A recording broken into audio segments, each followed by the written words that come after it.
Hello what's up दोस्तों, फिर से एक बार स्वागत है आपके अपने चैनल में करियर भाई में। आज बात कर रहे हैं कि एक मर्चेंडाइजर के इंटरव्यू के दौरान किस तरीके के सवाल पूछे जा सकते हैं।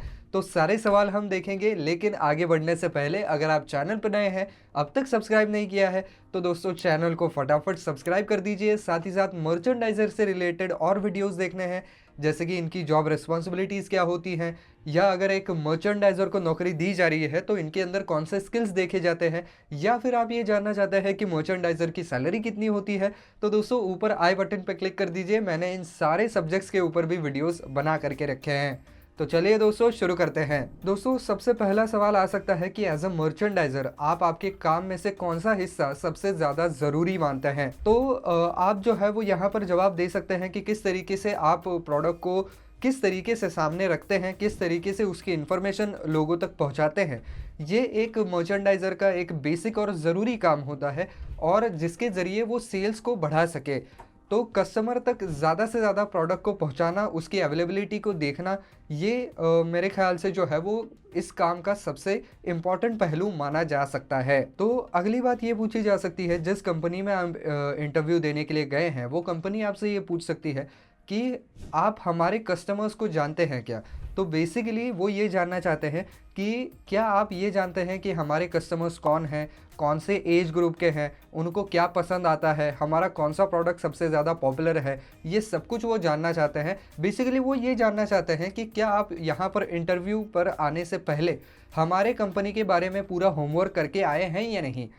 तो आप बता सकते हैं कि आपके कंपनी का प्रोडक्ट कौन सा है, कौन सा सबसे ज़्यादा बिकता है, उसके कस्टमर्स कैसे हैं, आपके प्रोडक्ट में कस्टमर्स को सबसे ज़्यादा अच्छी कौन सी बात लगती है, और आपके कस्टमर्स का एक साधारण तौर पर एज ग्रुप क्या है।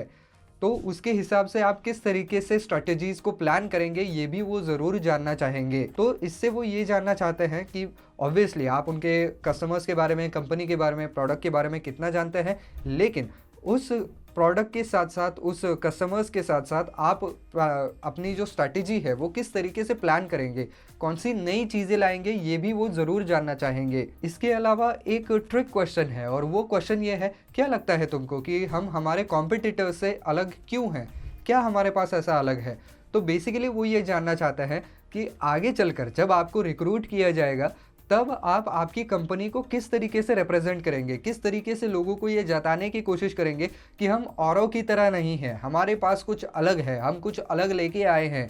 तो ये वो देखना चाहते हैं, तो आपके जवाब में भी वही झलकना चाहिए। इसके अलावा एक सवाल ये भी आएगा कि आप आपके सारे टास्क को प्रायोरिटाइज कैसे करेंगे, एक आपका टिपिकल डे कैसा रहेगा, तो उसके बारे में हमको कुछ बताइए। तो आप बता सकते हैं कि सबसे पहले आप किस तरीके से स्टॉक कितना बचा हुआ है, कितना माल आना है, ये सब कुछ जो है उसका एनालिसिस करेंगे। अगर नया माल लाना है तो उसको आप ऑर्डर प्लेस करेंगे। इसके अलावा आप ये भी देखेंगे कि शोरूम के अंदर किस तरीके से प्रोडक्ट्स को जो है वो डिस्प्ले पे रखा गया है। इसके अलावा कोई पुराना स्टॉक है तो उसके लिए क्लियरिंग आउट सेल अगर लगाना है, तो उसके लिए सारे जो भी कोई कंडीशंस वगैरह हैं उसकी तरफ ध्यान देना। उसके बाद जो है वो ज़्यादा से ज़्यादा कस्टमर्स जो भी आते हैं उनको प्रोडक्ट बेचने की कोशिश करना, ये देखना कि ज़्यादा से ज़्यादा जो कस्टमर आ रहे हैं वो प्रोडक्ट ख़रीद करके ही शॉप के बाहर जाएं। तो इस तरीके से जो है वो एक एक करके आप आपकी जिम्मेदारियों को बता सकते हैं, और किस तरीके से आप प्रायोरिटाइज करेंगे टास्क को, ये भी बता सकते हैं। तो दोस्तों एक मर्चेंडाइज़र को जो है वो ओवर टाइम भी काम करना पड़ सकता है, और हो सकता है कि हॉलीडेज़ के ऊपर भी काम करना पड़ सकता है, या हॉलीडेज़ पे ज़्यादा काम करना पड़ सकता है, क्योंकि जब बाकियों को हॉलीडे होता है तब आपको हॉलीडे नहीं मिलेगा, तब कस्टमर आपकी दुकान पर ज़्यादा आएगा। तो इसकी वजह से हॉलीडेज़ पे आपको ज़्यादा काम करना पड़ सकता है, तो उसको आप किस तरीके से हैंडल करेंगे। तो आप जवाब दे सकते हैं कि ये मेरे लिए बिल्कुल भी प्रॉब्लम नहीं रहा है, क्योंकि जो भी मैं काम कर रहा हूँ उसमें मुझे मज़ा आता है, मैं उसको एज ए चैलेंज के तौर पर देखता हूँ, और उसे अचीव करना मुझे अच्छा लगता है। तो अगर हॉलीडे पे काम करना पड़ रहा है तो मैं उसे ऐसा नहीं देखूंगा कि मेरा एक हॉलीडे चला गया है, बल्कि मैं उसे एक अपॉर्चुनिटी के तौर पर ज़रूर देखूंगा। और साथ ही साथ आप एक चीज़ और भी उसमें जोड़ सकते हैं कि भले ही मैं हॉलीडे पे काम करूं, लेकिन उसका मुझे कोई गम नहीं रहेगा, क्योंकि मुझे पता है कि अगर आपके जैसे सीनियर्स होंगे तो आप उसका कहीं ना कहीं जो है वो मुझे रिवॉर्ड ज़रूर देंगे, कहीं ना कहीं वो हॉलीडे मेरा ज़रूर कॉम्पेंसेट किया जाएगा। तो आप कहीं न कहीं ये भी साउंड वहाँ पर डाल रहे हैं कि भले ही मैं हॉलिडेज़ पे काम करने के लिए राज़ी हूँ, लेकिन मैं ये भी एक्सपेक्ट करता हूँ कि फिर उसका जो है वो पर्याप्त मुआवज़ा मुझे मिलना चाहिए। तो दोस्तों अगला सवाल जो है वो एक्सपीरियंस कैंडिडेट के लिए लागू होता है। तो उनको ये पूछा जाता है कि आप अगर कहीं पर काम कर रहे थे, तो आपकी शॉप में सबसे ज़्यादा बिकने वाली चीज़ कौन-सी थी?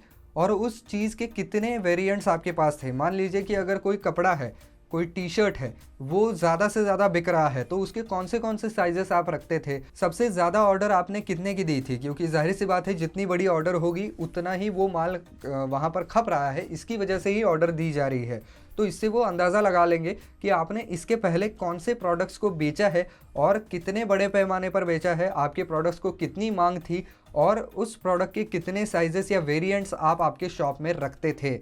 तो इससे वो आपका पूरा ही एक एक्सपीरियंस जो है वो जानना चाहते हैं। इसके अलावा आपका सबसे सक्सेसफुल कैंपेन कौन-सा रहा? इसके बारे में भी पूछा जा सकता है अगर आप एक्सपीरियंस है तो, कि आपका सबसे बेहतरीन कैंपेन कौन-सा रहा? उसके अंदर आपने कौन-सी ऐसी चीज़ें की थी जिसकी वजह से वो वर्क कर गया, जिसकी वजह से वो सक्सेसफुल हो गया? और जैसे ही आप उसके बारे में बताएँगे, तो अगला सवाल ये आएगा कि फिर आपका जो है वो सबसे अनसक्सेसफुल कैंपेन कौन-सा रहा? उसके अंदर आपने क्या गलतियाँ की?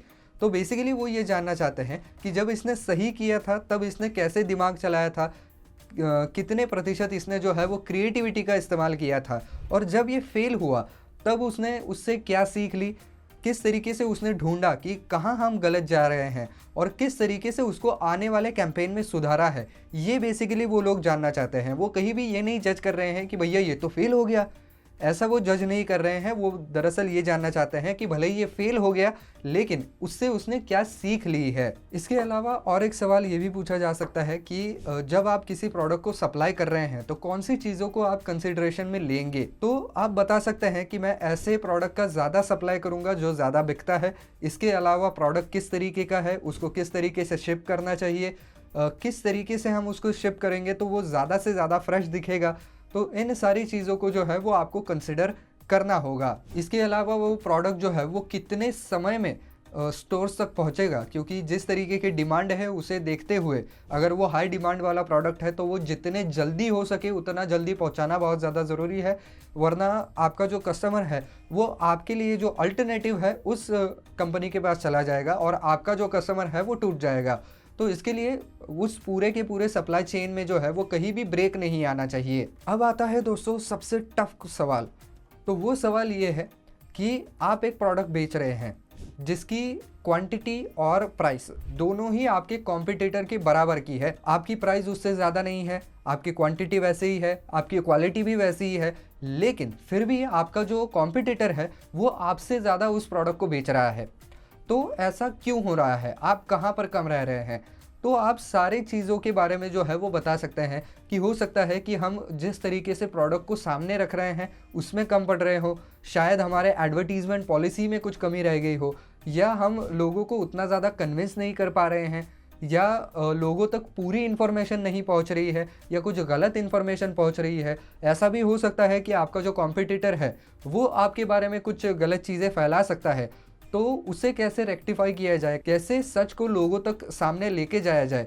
इसके अलावा ये भी हो सकता है कि आपके ब्रांड की जो रेपुटेशन है वो शायद उतनी नहीं बन पाई है, तो ब्रांड की रेपुटेशन को कैसे बढ़ाया जाए, कैसे बनाया जाए। या हो सकता है कि पहले के कुछ इंसिडेंसेस की वजह से आपकी रेपुटेशन ख़राब हो गई हो, लेकिन अब आपकी क्वालिटी वैसी की वैसी है, कॉम्पिटिटर जैसी है, तो आप बता सकते हैं कि यही कारण हो सकता है, या कहीं ना कहीं हम जो है वो सैम्पलिंग करने में पीछे रह गए हैं। आपका कॉम्पिटिटर जो है वो फ्री सैम्पलिंग वगैरह जैसी चीज़ें ज़्यादा कर रहा है। तो ये सारे कारण इसके पीछे हो सकते हैं और ये सारे के सारे कारण आप इंटरव्यू के दौरान बता भी सकते हैं। अगली बात है कि क्या आपने किसी ऐसे कोवर्कर के साथ काम किया है जिसके साथ काम करना बिल्कुल भी आसान नहीं था, बहुत मुश्किलें आती थी, क्योंकि शायद उसका वर्किंग स्टाइल कुछ ऐसा था, शायद वो उतना ज़्यादा पोलाइट नहीं था, एरोगेंट था। तो ऐसे एम्प्लॉय के साथ आपने किस तरीके से डील किया हुआ है? तो आप बता सकते हैं कि किस तरीके से मैंने पूरे शांत रह करके जो है वो उसके साथ काम किया और उसको कहीं भी अपने ऊपर हावी नहीं होने दिया, और मेरे जो भी जुरिस्डिक्शन में आता है या मेरे जितने भी अधिकार हैं उन सभी का वहाँ पर इस्तेमाल करके ही मैंने काम किया। कहीं भी उसको नीचा दिखाने के लिए या उसको सबक सिखाने के लिए कभी काम नहीं किया। तो ये चीज़ें आप वहाँ पर रख सकते हैं। इसके अलावा ये भी सवाल पूछा जा सकता है, ये सवाल एक्सपीरियंस लोगों के लिए है कि क्या कभी ऐसा हुआ है कि आपका जो कोवर्कर है वो आपकी स्टोर से कुछ चुरा रहा था और आपने उसको रंगे हाथों पकड़ लिया, तो ऐसे में आपने क्या किया? तो आप बता सकते हैं कि इमीडिएटली उसको जो है वो वैसा करने से रोका, उसको कन्फ्रंट किया कि वो ऐसा क्यों कर रहा है और उस इंसिडेंट को जो है वो अपर अथॉरिटीज़ तक पहुंचा दिया। उसका एक रिपोर्ट बना करके अपर अथॉरिटीज़ तक जो है वो पहुंचा दिया और उस आदमी को आपने ये बताया कि मैंने इस चीज़ को जो है वो रिपोर्ट कर दिया है, मेरे हाथ में कुछ नहीं है, अब जो अथॉरिटीज़ बोलेगी वही यहाँ पर होने वाला है। और आखिरी सवाल ये भी पूछा जा सकता है कि आपको क्या लगता है कि हमारा ब्रांड जो है वो इतना ज़्यादा सक्सेसफुल क्यों हुआ, या हमारे सक्सेस के पीछे क्या वजह हो सकती है और कहाँ पर हम इम्प्रूव कर सकते हैं? अगर आप हमारी जगह पर होते तो आप क्या इम्प्रूव करते? तो बेसिकली वो ये जानना चाहते हैं कि आपकी सोच किस तरीके से काम कर रही है। अभी जो चल रहा है उसे आप सक्सेसफुल मानते हैं या नहीं मानते हैं, और अभी जो चल रहा है उसके अंदर आप नया क्या ला सकते हैं, ये भी वो ज़रूर जानना चाहेंगे। तो दोस्तों ये सारे सवाल हैं जो कि एक मर्चेंडाइज़र के वहाँ पर इंटरव्यू के दौरान पूछे जा सकते हैं। तो दोस्तों आई होप ये वीडियो आपको पसंद आया होगा, काम का लगा होगा। तो दोस्तों अगर वीडियो पसंद आया है तो वीडियो को लाइक करना बिल्कुल ना भूलें।